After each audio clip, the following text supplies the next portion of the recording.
It was just a matter of time. Soak Shedinja in Pokemon Sun and Moon, and look at that 7th generation team composition. We have Tapu Fini bringing us the Soak, and then the Marowak.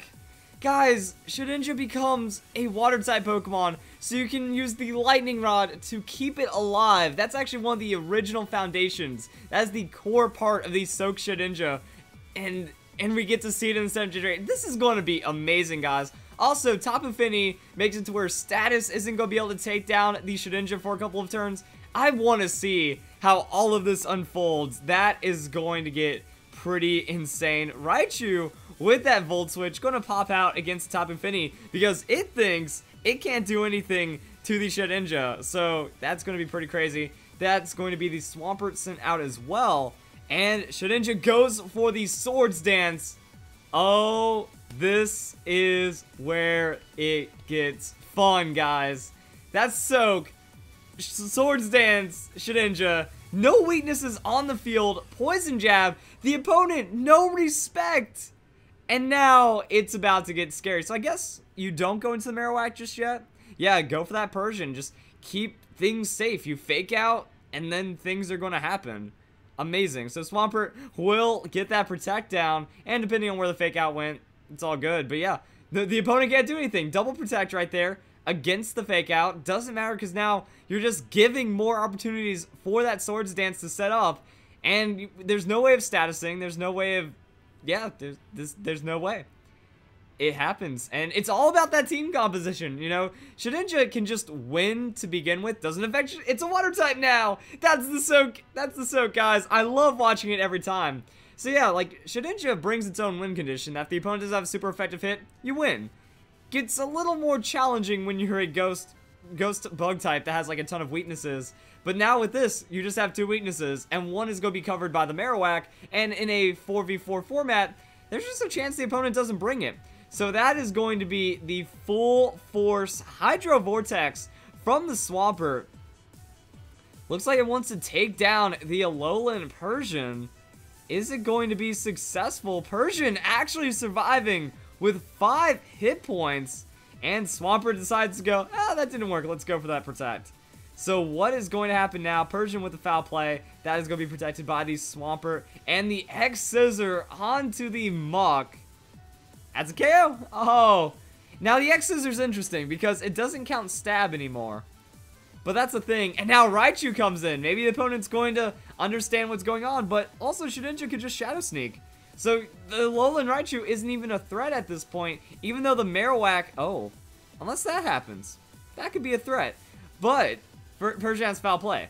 So you can kind of like eliminate whatever's going on right now. And Raichu goes down regardless. So yeah, you can just kind of use that Marowak as a little bit of backup when things are going crazy. Swampert lands a Scald onto the Persian. But now, I don't think the opponent has any damaging options left against the Shedinja. Alright, Marowak's in. And now we're going to see the Lucario. Yeah, Lucario, as far as I'm aware, doesn't bring grass or the electric. And that is the beauty. That is the forfeit right there. Oh, that is everything I've ever wanted in life. Yes. Oh, it works so well. I can't wait to see another battle just to make sure it pops off just right.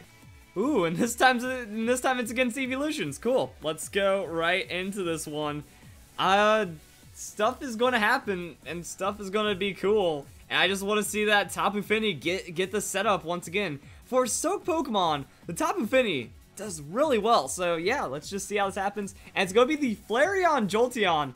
Interestingly enough, both of them can deal with our Shedinja. It's like a Schrodinger's weakness when we break it down. I wonder if there's also a Focus Sash, just in case things kind of go crazy on that first turn.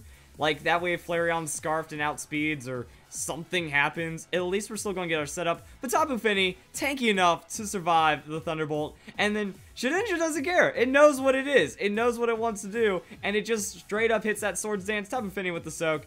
And now, whatever Fire-type hit that the Flareon was going for will become nothing. So the Flame Charge onto Wonder Guard. No free setup for you.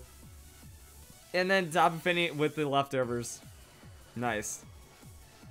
So now things are about to get pretty fancy. Tapu Fini with that switch out. Going into the Marowak. That's how we do it, guys. Jolteon's Thunderbolt gets lightning rodded by the Marowak. Wonderfully played. Beautiful right there. I guess that grass-type Pokemon kind of are a problem, but yeah, that +2 Shadow Claw going to be enough to take down the Jolteon. Flareon throws down the Flare Blitz, and you're going to do a lot to that Fire-type Pokemon with a high amount of defense. Alright, good to know. So, Flareon takes a little bit of recoil damage right there, and yeah, Vaporeon can't do anything. It can hurt the Marowak, and it can mess up a couple of Pokemon's days, unless you do that. So Marowak going to try to divert some attacks with that Protect. Shadow Claw, just the +2 sweeping right now. Not enough to take out Vaporeon, because Vaporeon is tanky. Muddy Water will be protected right there. Shedinja has that Wonder Guard. Soak! Oh, it's so good on the Shedinja, and it's still working in the 7th generation. Actually, I feel it's stronger. Like, the Marowak's already meta, and it's very powerful for a Lightning Rod Pokemon. And then the Tapu Fini, we have no status and all kinds of fun stuff like that. So now we get to see Shadow Claw. Vaporeon is done, boys. What else is left? So can't really do too much either. Switch with the Tapu Fini, going to be a very heavily resisted hit right there. Flareon takes a little bit more damage by recoil. It's kind of sad when you see how little damage Flareon is taking. That means it's not dealing a lot of damage. And the last one for the opponent that we're going to see is the Glaceon. Glaceon should be a pretty quick hit with that Shadow Claw. Let's see how it goes. So Tapu Fini with that Protect, going to throw it down right there. Shedinja, Shadow Claw. Onto the Flareon, trying to pick up a little bit of extra damage on Flareon. Flareon with the Flare Blitz will be protected out. And Glaceon has Mirror Coat. Nothing's going to work right there. I mean, I like the idea. I can respect the Glaceon with Mirror Coat, but it doesn't get to do anything else right there. And then that's going to be Shedinja with the Shadow Sneak, finishing off the Flareon before anything could happen. And then Fini can just do whatever. Nature's Madness, that's going to be an easy pickup with the Shadow Sneak next turn on the Glaceon as well. The opponent's just out of options. Like, that's all that happens. Barrier is actually going to boost its defenses pretty well, so now you need a Shadow Claw. But the Nature's Madness also very strong right there, so even against the defensive gain and the weirdness of the Mirror Coat for the Glaceon, kind of like what the Glaceon's going for, but it doesn't really get to do too much. So Shedinja setting up another Swords Dance, and now it's going to be Taunt. Ooh, Tapu Fini's Taunt being mean right there. What does that mean for the Glaceon? Blizzard. Well, Blizzard's only going to be able to hit the Tapu Fini, and Tapu Fini avoids anyways. So it looks like this battle can end right now. And the funny thing is, he said that the best battle was actually a disconnect, so we don't even get to see like any of the other craziness. But the team does goodness. Does goodness. I was about to say does work, but also has the goodness in it. Alright, so Glaceon Wonder Guarded the Blizzard, and Tapu Fini is actually going to eat the Blizzard right now. Man, that barrier actually boosting defense. This Glaceon's a tank. This Glaceon is pretty good, but it just doesn't have any way. Like, the win condition's gone. The opponent's GG right now. Tapu Fini with that Protect, Shedinja with the Shadow Claw, and that will be the battle right there. So we got one more battle to check out, or the Shadow Sneak. That works too. So we got one more battle to check out. I'm excited for it. And I don't even know what to expect anymore. Soak Shedinja, so good. Same team, because why not? I mean, it looks like everything works out. You get the fake out on the Persian just to kind of slow down the opponent. I guess stuff's going to happen, and then, yeah, I was thinking maybe like having a Protect on the Shedinja would be a little better than the Shadow Claw. That way you could like Protect, switch in the Persian, fake out a Grass-type Pokemon. Things are going to happen right there. But Tapu Fini Shedinja, let's see it again. Now, actually, against the Trevenant, again, this is where things could get pretty weird and pretty crazy. So, we're going to see what happens. Tapu Fini going to get that Soak. Shedinja going to outspeed into the Swords Dance, which means that it can Shadow Claw next turn if Trevenant gets a read on that Soak. And that is going to be a taunt onto Trevenant as well, just in case, so it can't do anything. No Leech Seed, no seeds onto the Shedinja. So the biggest threat right there actually going to go away. And now the dimensions will be twisted. Alright, so Reuniclus has the Psychic, going to try to get some damage on Tapu Fini. Tapu Fini's a tank though, so will be in a pretty good range. Special Finch drop kind of sucks. The Shadow Claw onto Shedinja, so we do see the Focus Sash.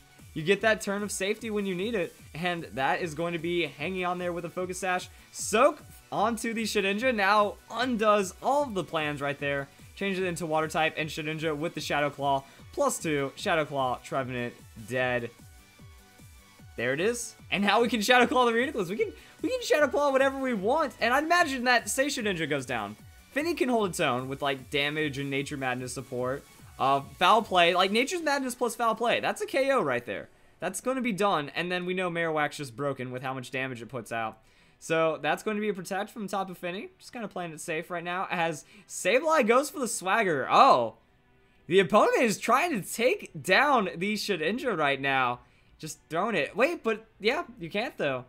That's right, the Misty Terrain actually works in the 7th generation against Confusion. So the opponent reached, but forgot about the Misty Terrain, and just made Shedinja stronger. Not good.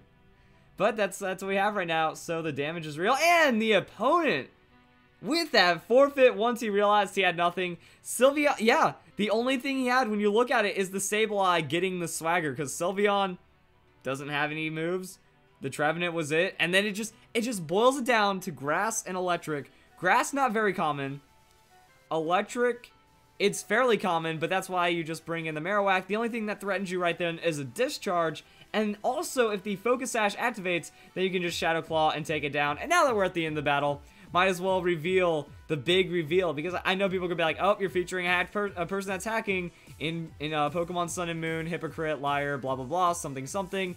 Swords Dance Shedinja is legal in the 4th generation, because if you level up Ninjask to level 25 and then Shedinja hits that level as well, when you you make the Nincada into the Ninjask at level 25, Shedinja picks up the Swords Dance because Ninjask learns the Swords Dance. Now, this isn't present in future games, but because the Battle Spot allows transfer Pokemon, and this is free Battle Spot, so it's not like a hacked Pokemon that has the Pentagon or whatever, or has the plus symbol or the Clover or whatever it's being called in the 7th generation, and then bring it to rated battles. Nah, you can use those transfer Pokemon, and then the Swords Dance makes it through.